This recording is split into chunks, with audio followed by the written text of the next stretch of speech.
carefully. These are the some divisions. 38 divided by 5 and 63 divided by 8. ఒక అబ్బాయి ఇట్లా division చేశాడు. ఆ తప్ప రైట్ నాకు చెప్పాలి. అంటే దీనిలో డివిడెండ్ ఎంత? 38. డివైజెడ్ ఎంత? సో 5 ఒక మల్టిపుల్లో 38 కన్నా చిన్నదేదో చూసుకోమంటే అటు 5 6 30 తీసుకోండి. 38 చిన్నది కాబట్టి రిమైండర్ ఎంత వచ్చింది? 8. లెక్క రైట్ తప్ప? పంచుకోవడం తప్పు వస్తుందా? ఎందుకు పంచి? ఒక్కడు 6 6 వచ్చినాయి, ఒక్కడికి 6 6 వచ్చినాయి, సమానంగా పంచాడు. ఇంకేంటి మిగిలాయి?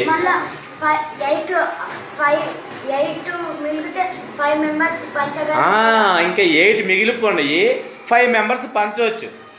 అంటే వాడు డివిజన్ కంప్లీట్ చేసాడా? చేయలే. డివిజన్ అంటే పూర్తిగా పంచాలి. పంచడానికి వీలు కాకుండా మిగిలిపోయిందని రిమైండర్ అంటాం. ఇక్కడ రిమైండర్ 8 మిగిలి ఉంది, 5 మెంబర్స్ పంచాలి. 8 యాపిల్స్ 5 మెంబర్స్ పంచవచ్చు, పంచలేమా? పంచవచ్చు. ఒక్కడికి ఎన్ని వస్తాయి? 1 1 వస్తే ఇంకెన్ని మిగిలితాయి? 3. That is the correct distribution. 3 యాపిల్స్ని 8 మెంబర్స్ పంచమంటే వాడు ఏం చేసాడు? 8 8 64 అని రాసాడు. సబ్ట్రాక్షన్ చేయాలి కాబట్టి 4లో 3 తీసి 1 అని చేశాడు ఒక పిల్లడు. వాడు రైట్ అనుకుంటాడు. అది ఏంటి తప్ప? ఎలా తప్పైంది ఎవరైనా చెప్పు నాకు.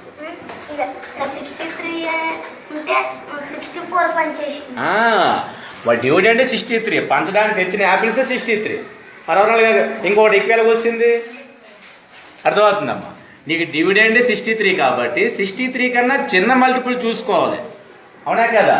తెచ్చిన పళ్ళు 63 అయితే 64 ఎలా పంచుతావు? పంచుకోలేదు ఏంటి అమ్మా? తెచ్చినవి 63, 64 ఎలా పంచుతావు? పంచలేము. అంటే వాడు తప్పు చేసే సంగతి తెలిసిపోతుంది అక్కడ. మరి ఎట్లా పంచుతావు? పంచు. డివిడెండ్ కన్నా చిన్నదే ఉండాలి.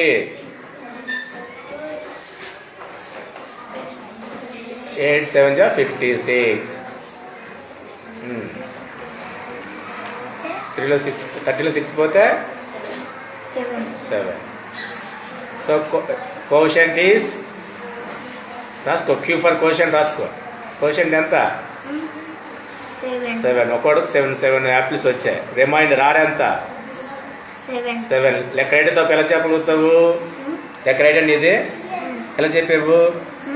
లెక్క రైట్ తప్పు చెక్ చేసుకోవాలనుకుంటే రిమైండర్ ఎప్పుడు కూడా డివైజర్ కన్నా చిన్నగుంటే నువ్వు చేసే లెక్క రైటే.